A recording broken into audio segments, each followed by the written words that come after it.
Goldman Sachs has just raised their gold target to $2,900 an ounce by early 2025. Call the proud Americans of the Patriot Gold Group today before it's too late. Mention the Still Report and you'll always get best-in-class service from Patriots protecting Patriots. Patriot Gold has the no-fee-for-life IRA, where your IRA or 401k can be in physical gold and silver on qualifying rollovers. Call 888-869-9656 for a free investor guide today. Patriot Gold Group is a Consumer Affairs top-rated gold IRA dealer 7 years in a row. Call 888-869-9656. And right now, before I forget, please like, share, and subscribe. Good evening. I'm still reporting on the final days of the coup.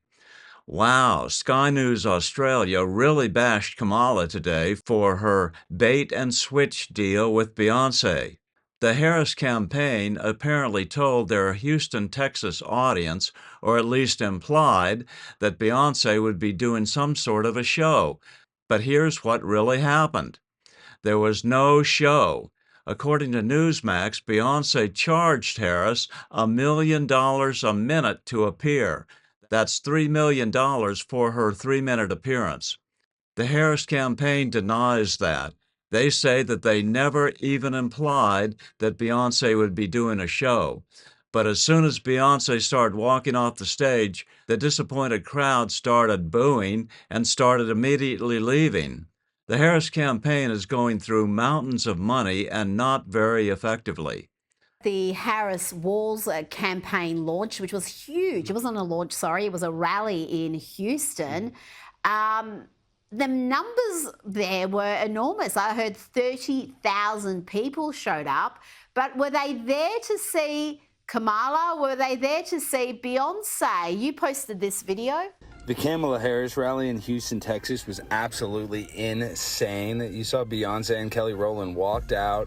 Kelly looked like Beetlejuice. And then after that, Kamala walks out, right? She gives him the hug, and everybody's so mad because they're like, what? Beyonce only spoke for 3 minutes? I thought we were going to get a free concert. Wait, what? What's going on?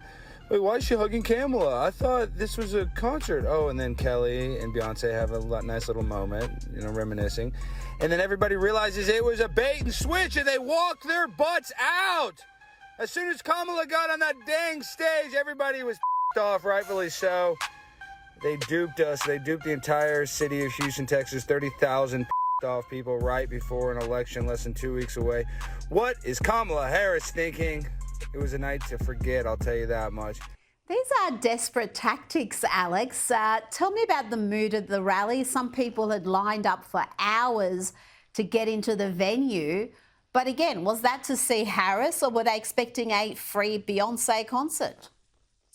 100%. Everybody was under the impression that Beyonce was going to do some sort of performance. And people were literally lining up since 3 p.m. in the Texas heat, just queuing all day until they finally opened the gates around 5 p.m. And then it took them a long time to check everybody in. And what was so sad is not only did you see a lot of African Americans, a lot of LGBTQ people, but you saw a lot of children that were so excited to see Beyonce. I mean, these kids are like, oh, I've never been to a Beyonce concert.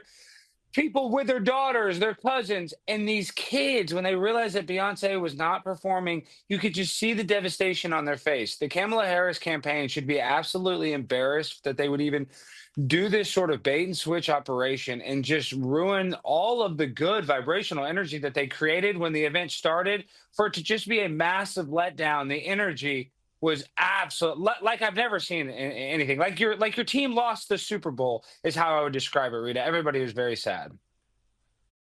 Did you know there's an odd little device that could slash your energy bills by 70% and keep your home powered? And let's have a look at some of the scenes outside. Not much joy here. Look at this Democrat, Kamala fan, screaming at a toddler in a stroller.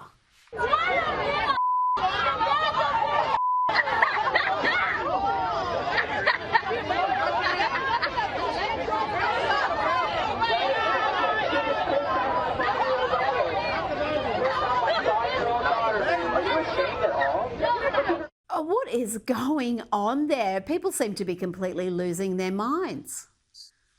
People were literally losing their minds. And you notice in that video is another kid getting attacked. Like these poor children, those are the ones that, even though it was the most boring rally, I wanted to walk out. I mean, it just went droned on and on and on. I still felt bad for these poor kids being subjected to this. It was like some sort of cruel, unusual punishment, is how I would describe this rally. We've got the celebrities continuing to come out to support Kamala. You mentioned Beyonce and Kelly Rowlands at that rally. We've had Leonardo DiCaprio do a bit of a rant about climate change. Do you think any of that's going to have an impact? I mean, I do a little bit, but I would say that a lot of the people at that rally aren't even going to vote. At least of the 30,000 people that were at the Houston stadium, I would say probably a third of them are actually going to go vote. So I don't know. People in Pennsylvania, they need to go vote for Donald Trump because Donald Trump wants to actually, start fracking and make some money. So I don't know, Rita. I'm nervous. The people are behind Donald Trump. The energy compared to New York City and Houston, trust me, it looked a lot better and more organized in New York City. So I think the country is on Donald Trump's side. But if they can, pull some funny business somewhere, somehow fortify it, you just never know. It's going to be a tight race. Well, you would hope it would. The margin would be too big to fortify, as we like to call it. Now, sticking with celebrities going on rants, the head coach of the San Antonio Spurs, the basketball team, Gregg Popovich, has launched into a anti-Trump rant that's been described as deranged. It went on for some time. This is during a pre-game press conference. Let's just have a listen to a little bit of it. So he's pathetic. He's small. He's a whiner. We all know that. But you wouldn't have him babysit your kids. You wouldn't hire him if you had a small business. You want that man in your business? There's no way. But we're going to vote for him for president? I'd be quite happy for him to babysit my kids. What do you make of that? And why do they continue to do this? He coaches San Antonio Spurs. They're a Texas team. Do they not have any fear of alienating the majority of their fans? Well, Gregg Popovich has won so many championships that I don't think he's worried about his job security. And it's weird that Gregg Popovich, one of the top NBA coaches, and Steve Kerr, one of the top NBA coaches, are so woke and just constantly lecturing their audience, their press conferences. When it has to do with basketball, they're always, when it's a basketball press conference, they want to talk and inject their politics. And they just have Trump derangement syndrome so badly. You would think that these multimillionaires, Steve Kerr and Gregg Popovich, would respect somebody like Donald Trump that might give them tax breaks. But I don't know. They all like to virtue signal, I guess, and they have a lot of guilt, and it stinks because he's such a great coach. Rita, Gregg Popovich is really respected in the state of Texas. Well, I'm not talking about him losing his job, obviously, but surely he must know that he's alienating, or at the very least upsetting, a significant portion of his fans, the fans of the Spurs. And why would you do that? Why would you go on these mad rants? What is the purpose? It's bewildering to me why there's just so little respect for what their fans think. Vote how you want, but don't lecture people and go on these. Really, he didn't say anything constructive there. It was just hate. Before you go, I just want to play you a little clip of Kamala Harris being heckled at a rally in Michigan. What's interesting about it is just how poorly she handled it. Have a look. To turn the page on the fear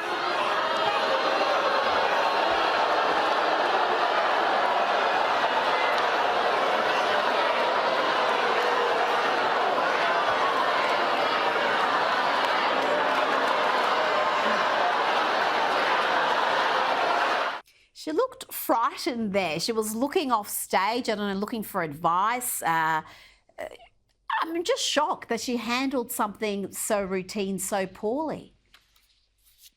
She's too fragile to handle that situation, and Kamala Harris is too fragile to be vice president of the United States, or even president for that matter, if she wins somehow. So she's just a snowflake, like everybody else in their party. I'm still reporting from just outside the citadel of world freedom. Good day.